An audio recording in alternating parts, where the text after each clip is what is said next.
وسلام على عباده الذين اصطفى أما بعد. قال الله تبارك وتعالى في القرآن المجيد والفرقان الحميد: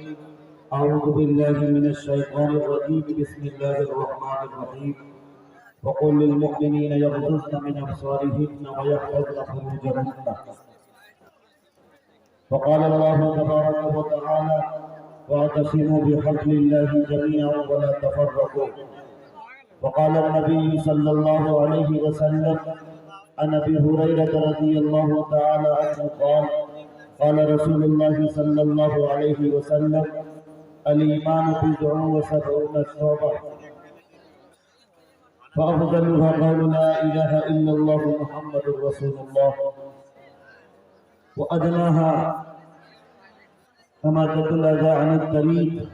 وافضلها الحیاء شعبۃ من الایمان.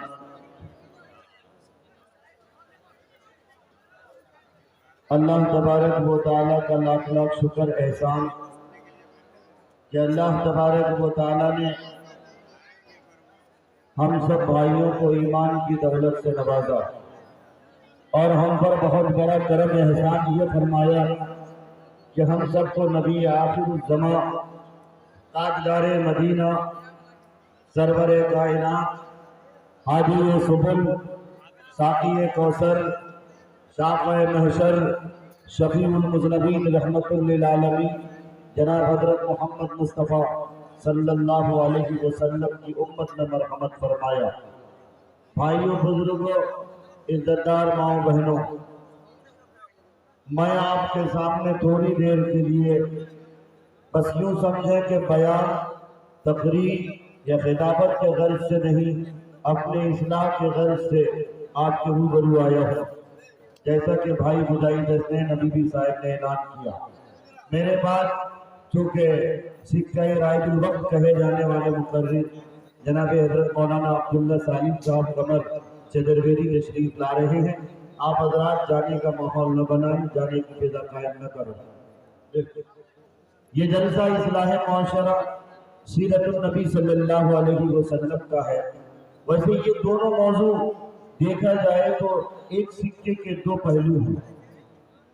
کیونکہ جب بھی بات سیرت کی ہوتی ہے تو سماج سدھار کی بھی بات ہو ہی جاتی ہے، اصلاح معاشرہ کی بات ہو ہی جاتی ہے. میرے کلمہ کو بھائیوں، عزتدار ماؤں بہنوں، میں نے قرآن کریم کی دو مختلف آیت تلاوت کی ہے. اس کا سادہ سا ترجمہ یہ ہے: نبی پاک صلی اللہ علیہ وسلم کو یہ حکم ہو رہا ہے کہ آپ فرما دیں کہ عورتیں اپنے سروں پہ دوپٹہ رکھیں. آج پورے ہندوستان نہیں بلکہ پوری دنیا میں، جیسے کہ مجھ سے قبل جناب دل خیر آبادی نے مسکان خان کے حوالے سے کلام پیش کیا، انہوں نے، میں زیادہ ادھر کی بات نہ کر کے آپ کو دور صحابہ کی ایک تاریخ بتا کر انشاءاللہ مختصر سی گفتگو کر کے اپنی جگہ دے لوں گا. میرے دوستوں، میرے کلمہ گو بھائیوں، ہمارا اور آپ کا حال پوری دنیا میں اس وقت بد سے بدتر ہوتا چلا جا رہا. وجہ کیا ہے؟ وجہ کسی نے جاننے کی اور سمجھنے کی کوشش نہیں کی. سچی بات یہ کہ ماضی کے ایام میں ہماری تاریخ بہت سنہری تاریخ تھی، ہمیں ہر کوئی عزت سے نام لینا پسند کرتا تھا. سچی بات تو یہ کہ آج کل چاہے ہمارے علماء حلقہ میں چند لوگ ہوں، سماجی کارکنان ہوں، یا یہ کہ آپ عوام الناس ہوں، ایک بیماری جو سب میں پائی جاتی ہے، آپ بھی شاید اس بیماری کو محسوس کرتے ہو، اور وہ بیماری جب تک انسان میں پائی جائے گی انسان ذہنی اعتبار سے کبھی ترقی نہیں کر پائے گا، نہ ان کی عبادت قبول ہوگی، نہ وہ مادی اعتبار سے کامیابی کے منازل کو طے کرے گا، نہ ان کی نسلیں پروان چڑھیں گی. وہ کون سی مہلک بیماری ہے جس بیماری میں ہم سب مبتلا ہیں؟ آپ بھی اپنے اندر ٹٹول کے دیکھیں، میں بھی اپنے اندر ٹٹول کے دیکھتا ہوں. مجھے وہ بیماری جو نظر آتی ہے وہ تکبر کی بیماری نظر آتی ہے، وہ اپنے آپ میں ایک ایگو کی بیماری نظر آتی ہے. اور یاد رکھنا، اللہ تبارک و تعالیٰ کا فرمان بھی ہے اور نبی پاک صلی اللہ علیہ وسلم کا ارشاد ہے. اور اس سے قبل جب حضرت آدم علیہ السلام کی پیدائش کی بات چل رہی تھی، اسی تکبر نے شیطان کو ہمیشہ ہمیش کے لیے راندہ درگاہ کیا، جس کو شیخ سعدی علیہ الرحمہ نے کہا تھا تکبر عزازیل راخار کر بزندان لعنت گرفتار کر۔ اس شعر کے بعد ایک واقعہ جو شیخ سعدی علیہ الرحمہ نے گلزدہ میں نقل کیا ہے، وہ شعر جو پرانے لوگوں کو پارٹ میں وہ مثالوں میں پیش کرتے تھے، اب تو چونکہ ہمارے سماج سے فارسی زبان اٹھتی چلی جا رہی ہے۔ شیخ سعدی علیہ الرحمہ نے فرمایا تھا عاقبت گرد زیادہ گرد شبد گرچہ بآدمی بزرگ شبد، آدمی جیسی صحبت اختیار کرتا ہے ویسا ہی بنتا ہے۔ اور ایک بات یہ بھی ہے، جب آپ کسی کے باپ ہو، آپ کسی کے گارجین ہو، اپنے بچوں کی جیسی تربیت کریں گے، اپنے بچوں کو جیسا سماج شریعت کریں گے، آپ جیسا سماج بناؤ گے، اپنے گھر کا ماحول جیسا بناؤ گے، آپ کے بچوں میں ویسے ہی اثرات منتقل ہوتے چلے جائیں گے۔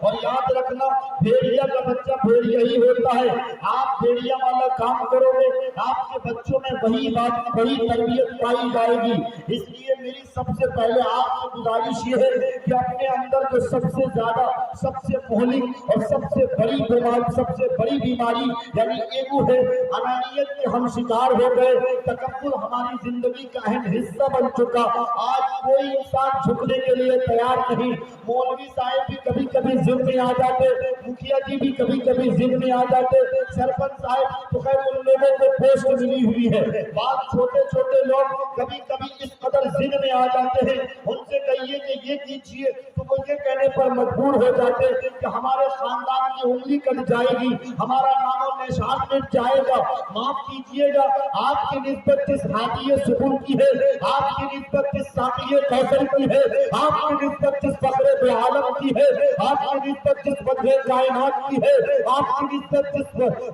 جس محبوب کائنات کی ہے، جس محبوب کائنات کی ہے، سرور کائنات کی ہے، ان کی سادگی کا عالم یہ ہے۔ آپ نے واقعہ بھی پڑھا ہوگا، فضائل اعمال میں یہ واقعہ بہت نقل کیا گیا، جماعت کے ساتھی اکثر پڑھتے ہیں کہ طائف کی گلیوں میں نبی پاک صلی اللہ علیہ وسلم کے سر مبارک سے لے کر پیر مبارک تک اس طرح لہو نہاد کر دیا گیا کہ پورے جسم میں صرف بوڈی نظر آ رہا تھا۔ حضرت جبرائیل طائف میں آئے تھے، آپ نے پوچھا یا اللہ کے رسول صلی اللہ علیہ وسلم آپ اجازت مرحمت کریں، آپ اجازت دیں میں کفار و مشرکین کو انہی وادیوں کے بیچ میں ایسا کچل کے رکھ دوں کہ ان کا قیمہ بن جائے۔ یا نبی پاک صلی اللہ علیہ وسلم نے جواب دیا یہ کون سے عاشق رسول ہے، یہ کون سے امت محمدی ہے، ذرا سی بات پر اگر کوئی انگلی دکھاتا، اگر کوئی تیز آواز میں بات کرتا، اگر کوئی عزت سے نام نہیں لیتا،